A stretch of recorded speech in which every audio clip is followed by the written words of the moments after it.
Manu, Madonna, Michael, now Modi.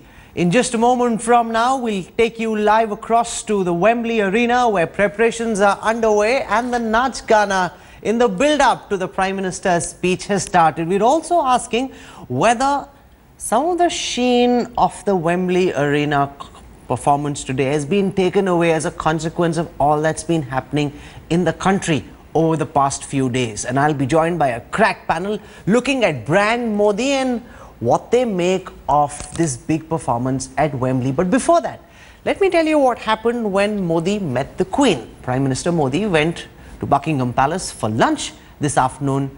Lavina Tandon files the story.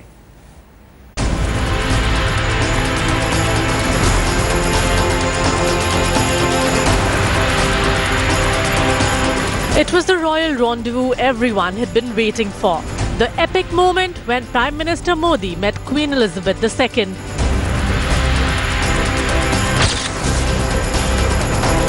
The British monarch received the Indian Prime Minister at the grand entrance of Buckingham Palace in London. True to protocol, the setting was extremely formal. The Queen, dressed in a sober slate grey dress, shook hands with Narendra Modi, who wore a beige kurta offset with a maroon Nehru jacket. The handshake appeared warm. There was a short exchange of pleasantries, and then the Prime Minister introduced the Queen to members of his entourage.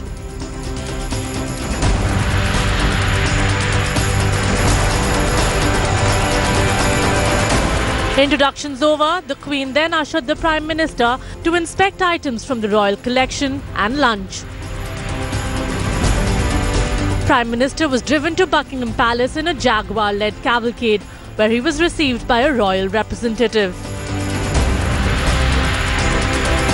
The royal handshake, only the third by an Indian Prime Minister, and finally the Queen's rare honour of breaking bread with her Indian guest. With Smita Sharma in London, Bureau Report, India Today. Let me now show you these live pictures coming in from Wembley Arena, where the MCs have taken the stage. Kanika Kapoor is performing, and after this, the Prime Minister will be in attendance. And one of the big differences between this event and previous events, whether it's been at the SAP Arena in Sydney or Madison Square Garden in New York, is that the British Prime Minister, the British Head of State, will be in attendance. In previous occasions, Obama wasn't there, the British Prime Minister wasn't there, but the Australian Prime Minister wasn't there, but the British Prime Minister will share the stage with Prime Minister Modi. I want to go across and introduce you to our guests for this special broadcast as we look at these fascinating images coming in from the Wembley Arena. Joining us on this broadcast, Sambit Patra, National Spokesperson for the Bharatiya Janata Party. Priyanka Chaturvedi is the spokesperson for the Congress Party. With us on this broadcast, Sunil Alag, leading corporate guru and brand guru. Dilip Cherian is with me in the studio. I want to start by asking Dilip whether you think that the Modi magic wears on, because some would feel that after Bihar, the Modi magic has been diminished. But if you look at the enthusiasm of the crowds outside, the Modi magic seems to be going strong. What's your sense? This is the prime play field for Modi. Modi loves this. This is the place where he actually addresses India from. He can talk to an NRI audience, but he knows that there's an audience back home that's riveted to the screen, watching the show, and a kind of spectacle which you can't do in India with any real reason.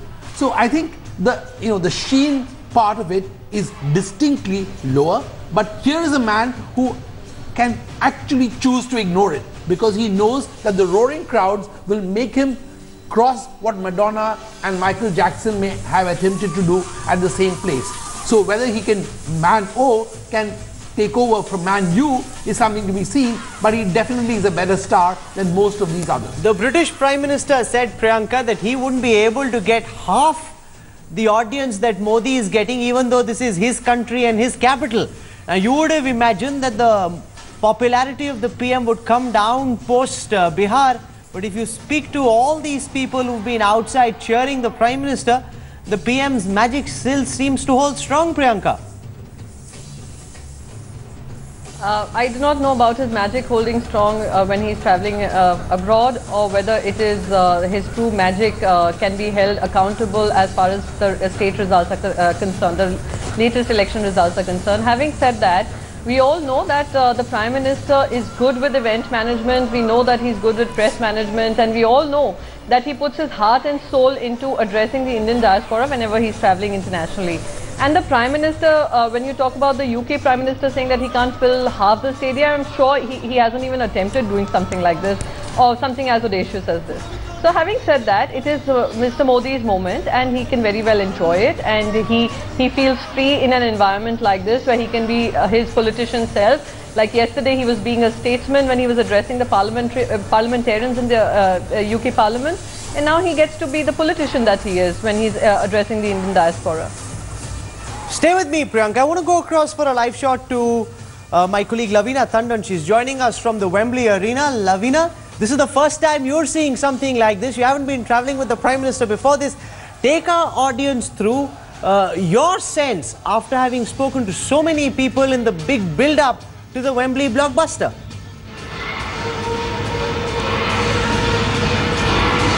Yes, it's not only me, Rahul. I don't think Britain has seen something like this.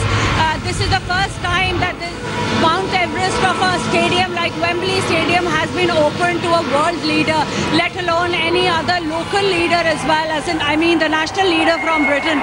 So this is electric, and you can see even the dress rehearsal. I've just been into the green room with the performers, and this is electric. I walked in and it was atmosphere, the ambience, the people, it's all electric. People are charged up, and just performing on the dress rehearsal, I'm told by the performers, was so exciting, and as well as nervous energy, really, excitement as well as, oh my God, we are performing in front of such a huge audience. Never before. This is very interesting. I have to tell you, I have been to Wembley Stadium so many times before, but never before walking through the corridors of Wembley Stadium have I heard Gujarati announcements being made. So they were English followed by Hindi followed by Gujarati. So that was quite new, first ever. So a lot of first evers here. You can see behind me. Come on, if these people have been waving all the way through. You can see hello. Also, Lavina, what are non-Indians, what are non-Desis making of this? What are non-Desis, Lavina, making of this enthusiasm? The Gujarati diaspora, of course, hugely excited, and that's a big part of the Indian diaspora in the United Kingdom. But what do common Britons make of the enthusiasm around the Prime Minister? First hospital, traditional medical practice. I think they just see it with a lot of amazement, I would say, getting such a huge crowd together. Of course, it's a lot of amazement, it's a lot of awe as to why it's happening, and I have a lot of friends who are non-British, who are non-Indians, and if I may use the term, white British. They just have told me, can you get a ticket and can you get us in, just to feel and see what Wembley is like on this first ever kind of occasion. So I think they do want to experience that. Of course, we see less of those people here. Some of them are here, some of my friends are here who are not Indians, just to experience the whole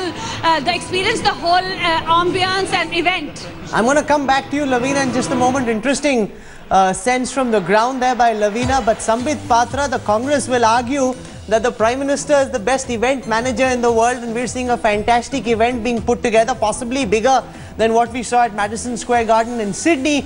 But what really matters is his election management, and there he seems to have failed. So do these images seem slightly hollow in the context of the Bihar results? Good at event management, but election management now doubtful. Rahul, I was listening to Ms. Tandon, the correspondent from the arena, in fact, from Wembley. Yes. And she pointed out rightly that this is not the BJP words. This is the correspondent of the India Today group, which said that it's history in creation right now in Britain. She said that never before UK had seen something like this, to a magnitude something like this. And I would not say when history is being created, it is because of event management. It is because of a personality. It is because of the government. It is because of Indians. First the Indians, then the way the things have been handled over there, and then we have Mr. Narendra Modi's vibrant personality. So we should all be happy. Why should the Congress be attacking us? I think the Congress should be equally happy as any one of us is. Today, in fact, I'm seeing Rahul Kanwal dressed in a very different attire because he's also feeling the celebration in Wembley back in the studios of India. I don't know what you're talking about, Sandeep. This is what I wear every single day. You look celebratory, Rahul. Every single day, so I have absolutely no idea what you're talking about. But it's good to have you with us on this broadcast. Yes. Go on, make your point. All I mean to say is it's a celebratory mood. Every Indian should be enjoying. Right now, there's no time for a domestic political fight. Victory or loss back in India is a different issue. We can fight it out every day. But when the Prime Minister is on a foreign soil, when Indians are enjoying it, let's also celebrate and enjoy India. Why are we fighting it out today?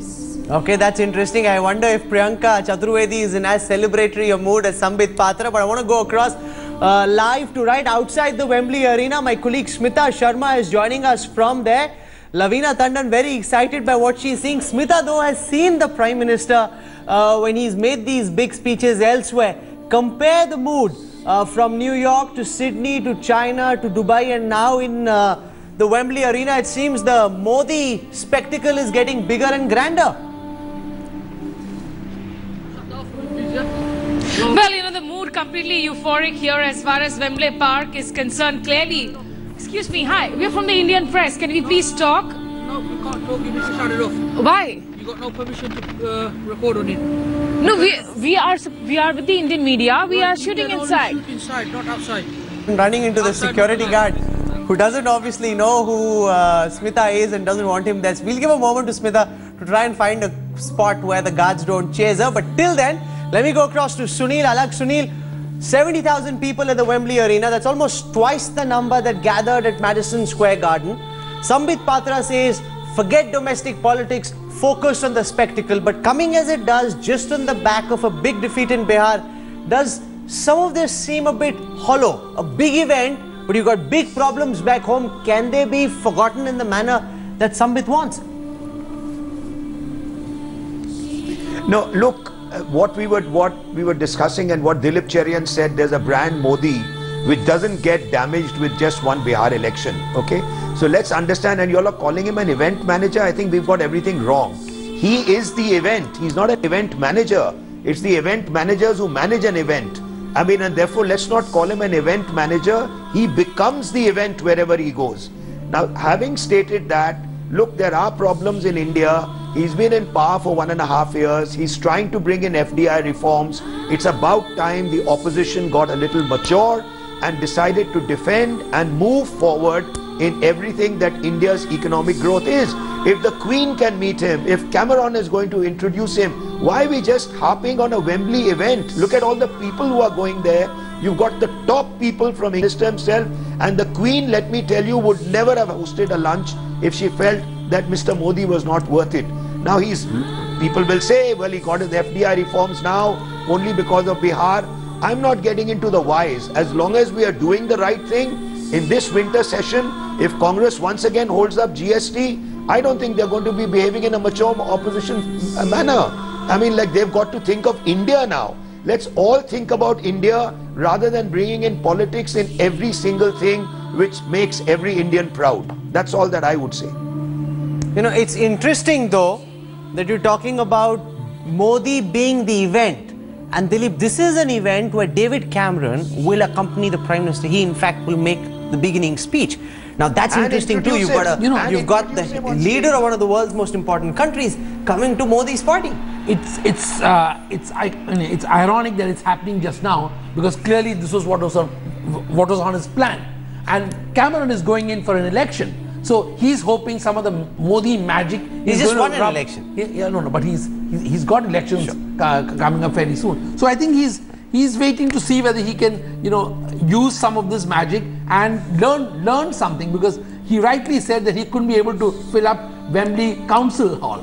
So people across the world, leaders across the world, are wanting to understand whether this is just an NRI enthusiasm for a leader who is quite charismatic, and as Sunil Alagh said, who is an event in himself, a walking, talking event, or is it that this man has the ability to hold his audience? And I think that's really what he's looking for. So Cameron doing this is big news, if you ask me. But Sambit, you know, if you look at the coverage in the British press, it hasn't been all Rara Modi. There have been some pieces which have praised the Prime Minister, but several have been very critical, so much so that Anish Kapoor, the artist, wrote a piece comparing Modi with the Hindu Taliban. Now, that was a very, very nasty piece. So that also is a reality of this Modi visit. We saw the press conference yesterday where there were very sharp and pointed questions questioning the Prime Minister's track record, questioning whether he deserved to be there at all. So the response is you've had red flags and the red carpet both at the same time, Sambit. First, Rahul, to Anish Kapoor's article, I think your tweet, in fact, to that effect is the best reply. That if Anish Kapoor talks about Hindu Taliban, then he does not know what the real Taliban is. If I'm right, you had tweeted this. And that is the best answer, I would say. He is not aware of what real Taliban is. And we should not take Mr. Anish Kapoor very seriously. India is a civilization about which the whole world knows how tolerant we are. So let's not talk about the character of India. The character of India reflects Gautam Buddha and Mahatma Gandhi, which was rightly answered by the Prime Minister yesterday. I mean, if we were to go by such kind of discourses, let me tell you in a rhetoric way, Rahul, that right now I was listening to Om Namah Shivaya and yoga. So people would say high amount of intolerance in UK as well, where they are discussing about a particular religion, they are only chanting Shiva's name and Ganesha's name. This is not the case. This is absolutely wrong. Okay, Priyanka, can it be just put down to domestic politics in the United Kingdom? The fact that you've got a strong left movement in some senses, like Arvind Kejriwal's Aam Aadmi Party in India at present. You've got newspapers like The Guardian that have a very strong left of centre focus, and therefore the coverage there is in keeping with their political ideology, where you've got a right-wing politician, at least economically right-wing, welcoming Modi. Therefore the left wing will fret about this. Can it be put down to domestic politics? No, Rahul, a couple of things. Yesterday when I was on a debate, Mr. Rao, GVLN Rao, said that it was a Congress conspiracy and Congressy paid media even abroad, which was getting them to ask questions, difficult questions of the Prime Minister. That's a ridiculous argument. A couple of the Guardian and the BBC will not act in the behest of the Congress party. Domestic politics. Domestic politics, let's put it that way. Now let me ask you another question. You have a country and various companies of the UK who have committed 90,000 crores of investment in India. That is what the number is being spoken about. It is a point of concern for many companies out there, as well as the media probably, that if they are investing this kind of funds, is there an environment that you can give us which is tolerant? Because there are many questions being asked on this particular issue. We've had people, members of parliament, who have made some embarrassing statements, who've made some offensive statements after the two episodes that we saw, one in Dadri and one of the Dalit family being burnt alive. So these are questions that are bound to be asked, and these are questions you cannot shy away from. And we live in a seamless communication world. There's Twitter, there's the internet, which will carry information such as these, which are bound to be asked, and questions which the Prime Minister could have chosen to face in India. But it's unfortunate that questions are being asked of him there. But yes, it's perfectly valid, simply because there is a country which is committing a lot of funds in India, and they would want to know if the environment is conducive enough and if the Prime Minister is up to the mark to ensure that they are going to get an environment which is development friendly. I want to go across live to London. Joining us from there is Kishwar Desai, well-known author. She was at the Prime Minister's address yesterday. She heard the Prime Minister. Kishwar, welcome to India today. Tell me your personal reflections of how successful the Prime Minister's visit so far has been. Thank you, Rahul, for welcoming me on the show. I'm right now at Wembley, where there's a huge crowd and there's lots going on, very colorful.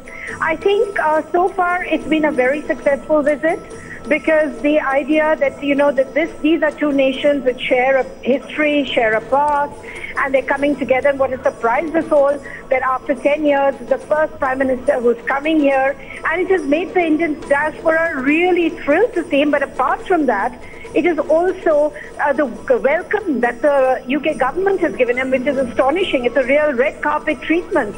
So, you know, we should now think of it as India being represented here.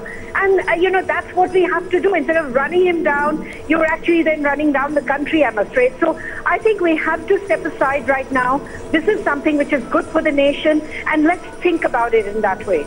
You know, one of the pieces I read in the British media said that the difference between Modi and Xi is that Xi came with billions of dollars and offered them to Britain, whereas Modi's come looking for billions of dollars. You know, business is business, and let's say that if you're here, let's not forget that he's been a chief minister. He knows how business is done.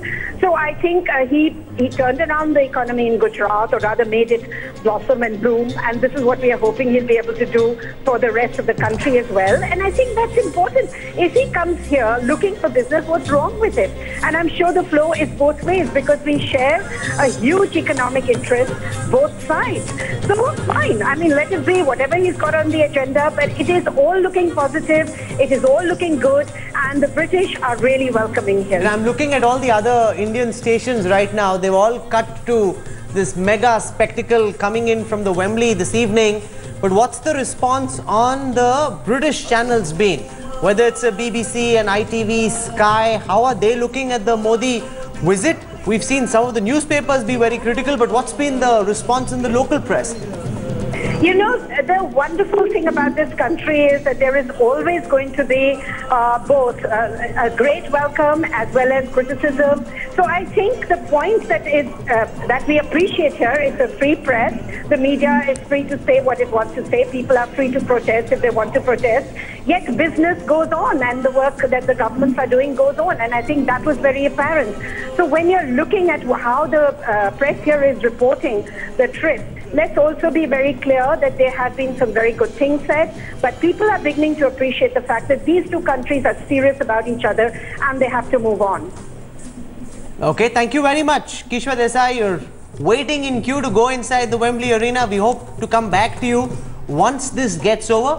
Where does Modi go from here? Sunil Alag, you know, 70,000. I spoke to a very, very senior BJP leader whom I shan't name because we're on air right now. He said, we don't necessarily know what can be bigger than Wembley, because this is possibly one of the grandest arenas in the world. You've been at Madison Square Garden, you've been at the Sydney Olympic Park Arena, you've been to Wembley. It doesn't get bigger than Wembley. Where does the BJP and the Prime Minister go next, or will this start seeming very similar? Should they continue after the big event at Wembley? No, look, as far as I'm concerned, he's coming back to India after the Wembley event. And for him, it's the winter session of Parliament with the 540 people, which is the big thing which he has to address. And if he gets that through, if he gets some economic reforms through in this winter session, you will see that India itself will provide lakhs and lakhs of people to come and hear him again. And I think that is what is going to happen. We have to focus on India, on its economic reform, a mature opposition, and this man is now very, very keyed on to the economic agenda that he set out when he became Prime Minister, and I think we should all support him. But you didn't answer my question. 3.5 years, I'm saying if you were his brand consultant, Sunil, what would you tell him? Where does he go after Wembley? In terms of the number of people you can have in one single arena, you can't get a bigger stadium than Wembley. He's been at Madison, he's been at Wembley, what next? You can get Eden Gardens, which will give him 1 lakh. Okay, no.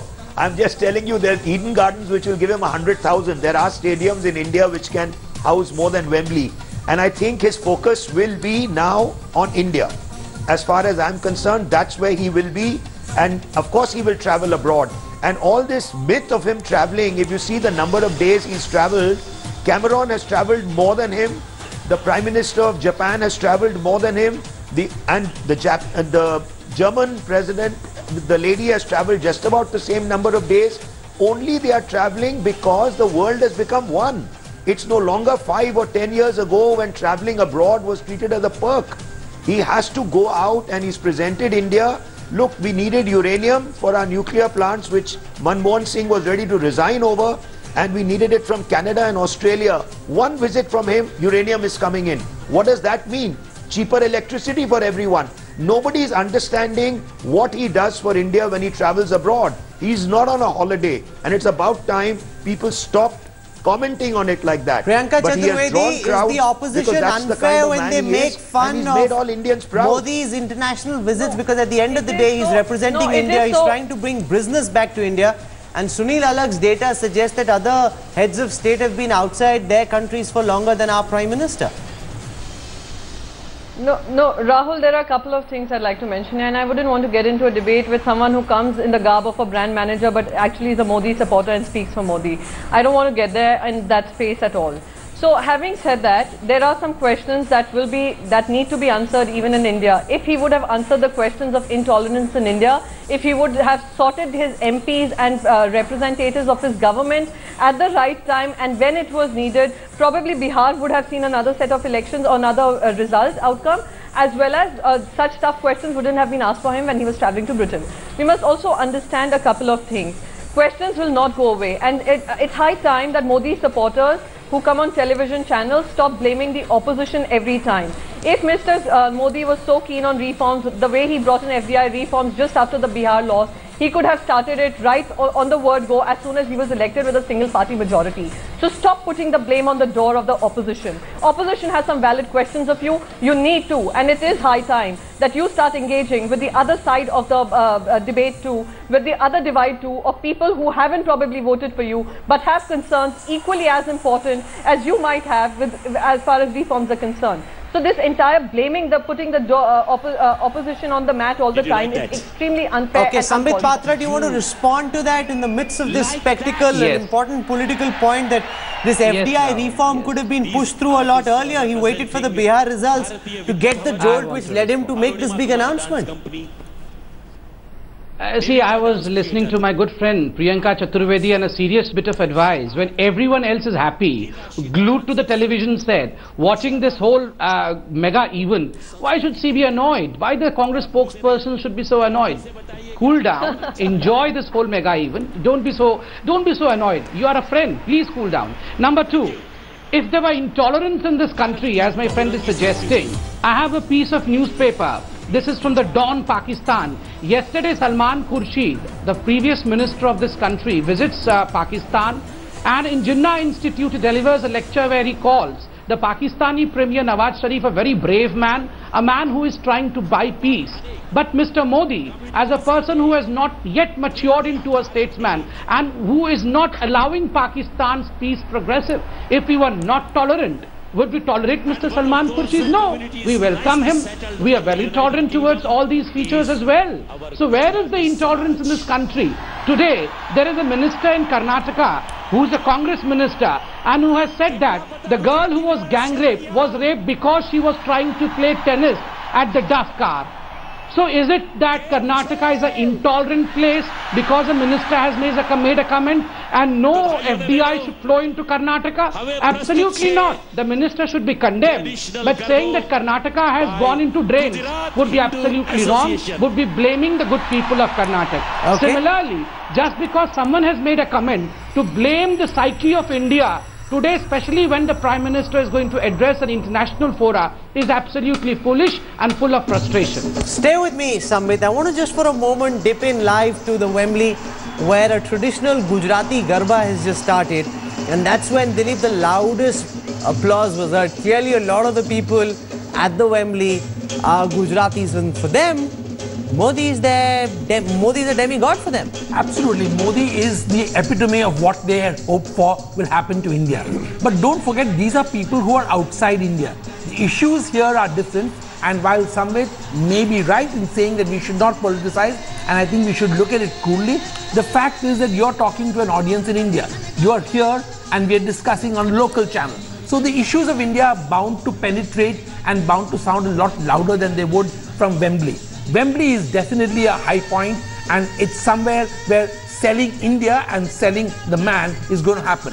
And I think you cannot ask for a more committed audience than the 70,000 who are there or are standing in line like Kishore is. So I think we can't grudge them that moment in the sun, and this is something that Modi does very well.